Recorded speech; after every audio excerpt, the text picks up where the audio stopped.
El modelo constructivista nos posibilita dos cosas. Una intensa actividad por parte del alumno a partir de sus conocimientos previos. Esto es importante, a partir de los conocimientos previos.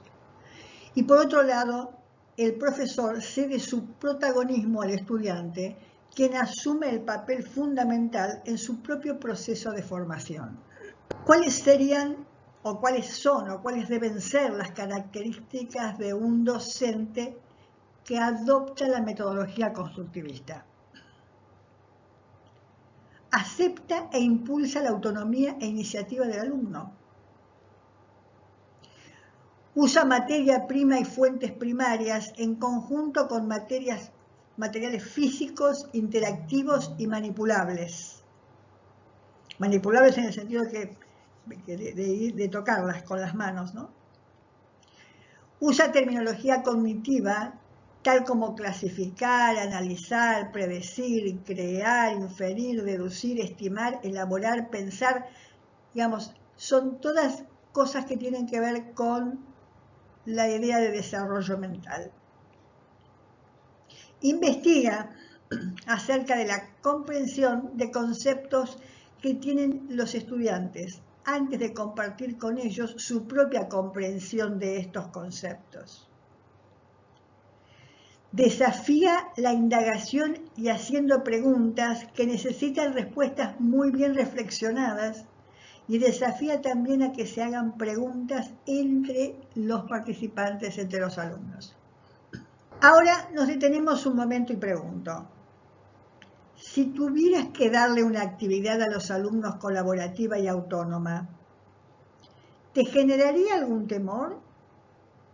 De las características del docente constructivista, ¿cuál de ellas te sería más fácil asumir y cuál más difícil?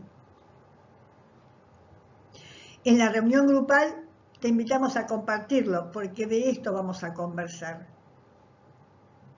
La idea es que ustedes también puedan aportar sus puntos de vista y qué les genera internamente este cambio. Ahora vamos a meternos un poco en el autoconocimiento. ¿Para qué sirve conocerse a uno mismo? En realidad, en la medida en que me conozco, puedo conocer al otro. Esto es importante. Yo les propongo, como otra actividad, que cada uno escriba su historia en una carilla. Que tome los ejemplos de su historia, la que quiera. Pero por favor, esto es importante porque va a haber una actividad basada en esa historia. Así que sería importante que todas las puedan tener cuando nos juntemos, probablemente el martes próximo. Para el autoconocimiento nos vamos a meter un poco en lo que es la neurociencia. La neurociencia sería la base científica que nos dice o nos demuestra por qué nos comportamos como nos comportamos. Dicho en otras palabras, por qué hacemos lo que hacemos. Y para la educación es fundamental tener conocimientos de neurociencias. Después vamos a ver por qué. Vamos a meternos un poco con el cerebro. ¿Cómo funciona el cerebro? En primer lugar, tenemos 3 cerebros en uno. Cada uno tiene una función. El cerebro más antiguo, si queremos, el más primitivo, es el cerebro reptil. Y solamente me sirve para sobrevivir. O sea que ahí no piensa, no siente nada. Simplemente acción-reacción. Ante el peligro, huye o se enfrenta si es más riesgoso huir que enfrentarse.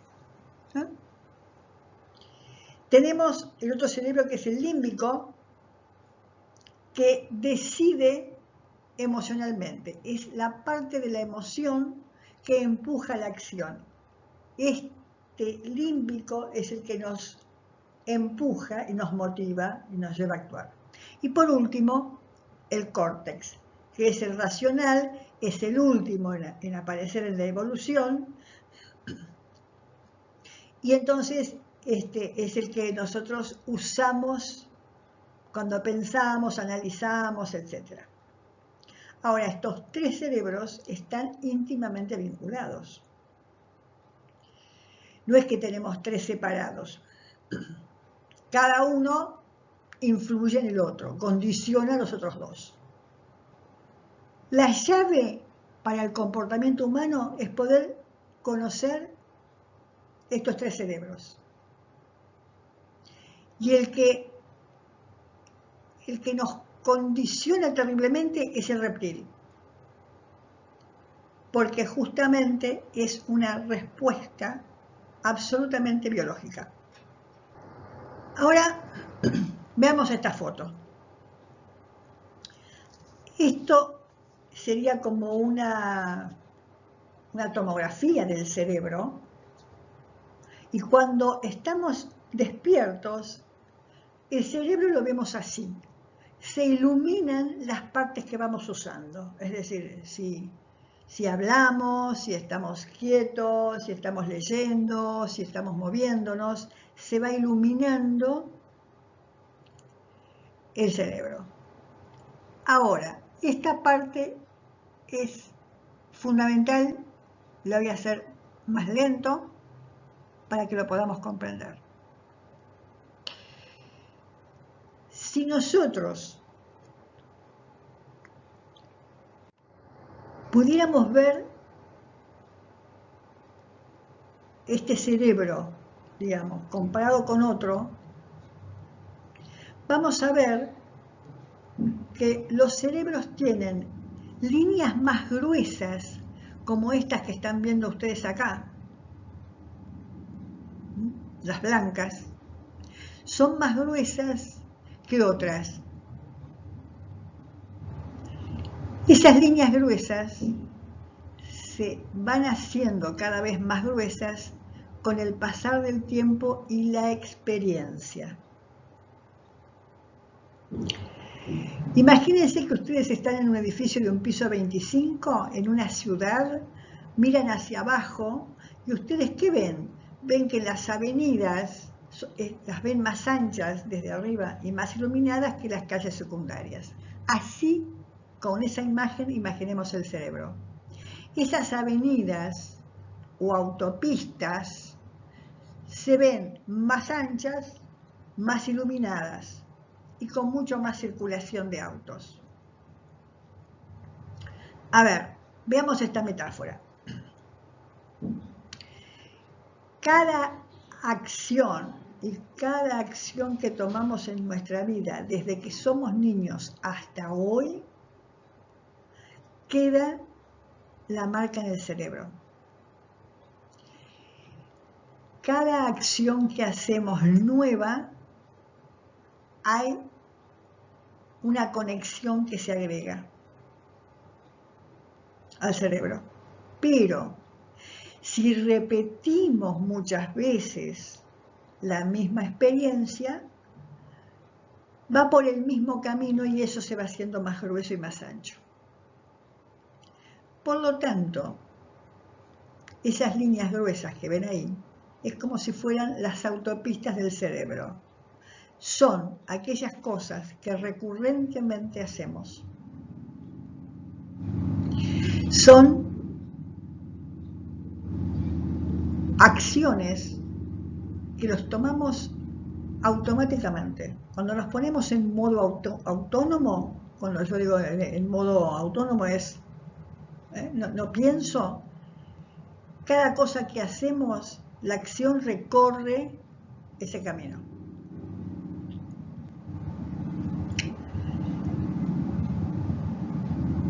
Con el tiempo pasa al plano del subconsciente y del inconsciente. Lo que sucede es que muchas veces en esos recorridos que ustedes ven ahí, de pronto se traba. Por ejemplo, acá. ¿Ven? Sigue por acá a ningún lugar, vuelve y sigue otro camino. Eso significa que tal vez esa experiencia me obliga a tomar otro camino. Eso queda en la memoria neuronal. ¿Por qué estoy explicando tan detalladamente esto? Porque la comunicación que tenemos con los otros, cuando nos comunicamos con otros, en realidad nos comunicamos desde nuestros propios sesgos y no tenemos en cuenta los sesgos de los otros.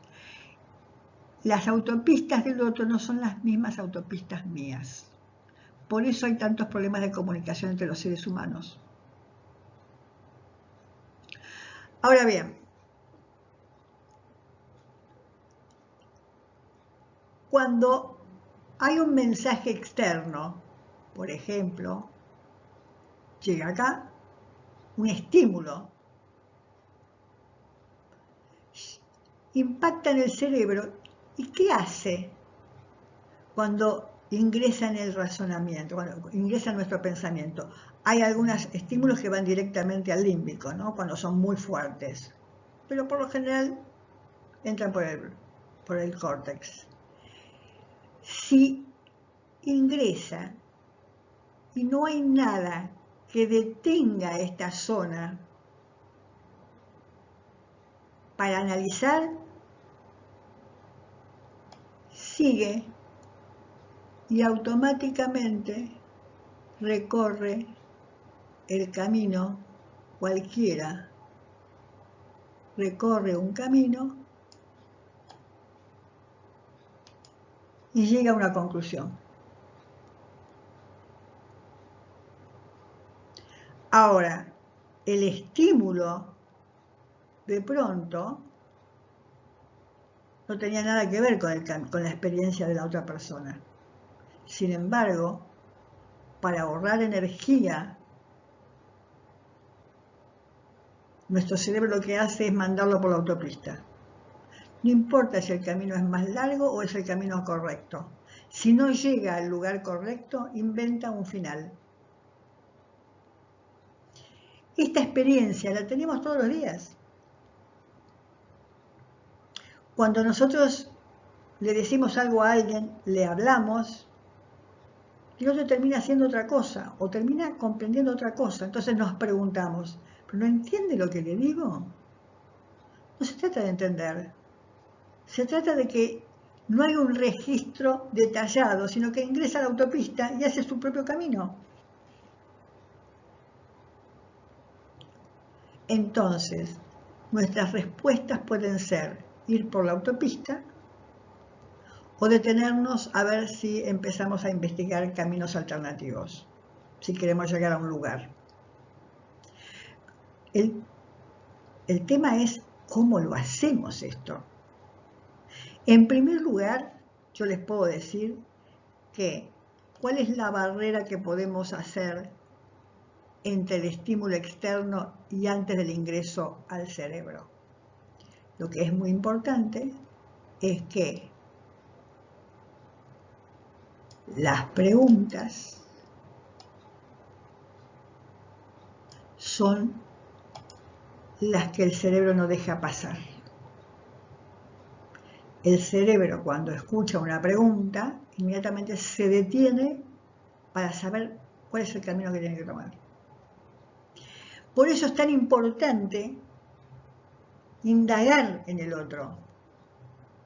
Por eso es tan importante el constructivismo. Le hago preguntas para que resuelva solo y después conversamos a ver a qué conclusión llegamos. Bien, por supuesto esto, cuando nos encontremos lo podemos decir mucho más en detalle y hagan las preguntas que quieran hacer. Avanzamos un poco. Todo este camino que decimos que recorremos y la experiencia, toda nuestra experiencia, va acumulando datos. El 85% de los datos que tenemos en nuestra experiencia, el 85% de todos los datos, son subconscientes e inconscientes.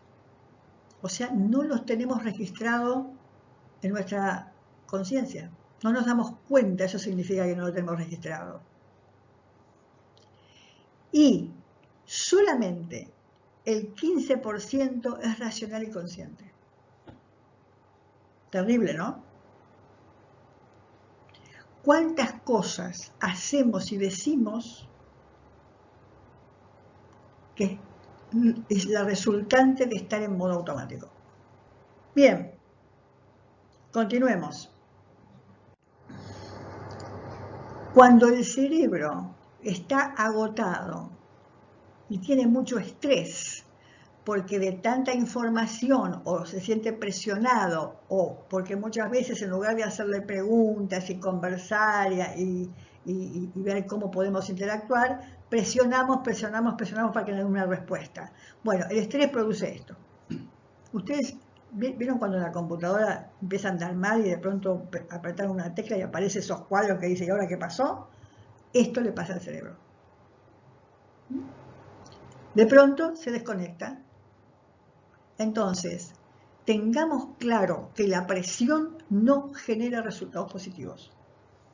Por más vuelta que le demos, por más que me puedan decir, que me lo han dicho muchas veces, pasa que yo trabajo mejor bajo presión. No es cierto.